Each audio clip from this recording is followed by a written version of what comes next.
బుర్గంపాడు మండల ప్రజలకు ఎప్పుడు అందుబాటులో ఉంటామని తహసీల్దార్ వివేక్ తెలిపారు. బుర్గంపాడు మండల ప్రజలకు సకాలంలో సేవలు అందించేందుకు బుర్గంపాడు తహసీల్దార్ నూతనంగా బాధ్యతలు తీసుకున్న వివేక్ తన సిబ్బంది తాను ప్రజలకు సర్టిఫికెట్లు గాని భూభారతికి సంబంధించిన సమస్యలు సత్వరమే పరిష్కరించేందుకు కృషి చేస్తామని ఈ సందర్భంగా ఆయన పేర్కొన్నారు. అక్రమంగా అనుమతి లేనటువంటి మట్టి ఇసుక రవాణా జరిగితే తగిన చర్యలు తీసుకుంటామని హెచ్చరించారు. భూభారతికి సంబంధించి ప్రభుత్వ విధి విధానాల ప్రకారం భూ సమస్యలు కూడా పరిష్కరిస్తామని పేర్కొన్నారు.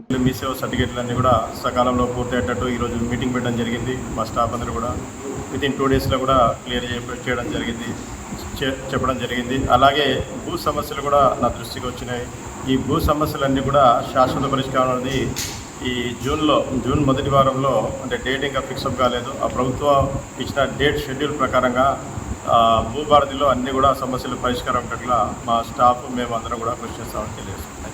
ఎటువంటి అంటే శాండ్ కానీ ఎటువంటి అక్రమ రవాణా కానీ అరికట్టడంలో మా స్టాఫ్ అందరూ కూడా నాతో పాటు సిద్ధంగా ఉంటారని తెలియజేస్తున్నాం.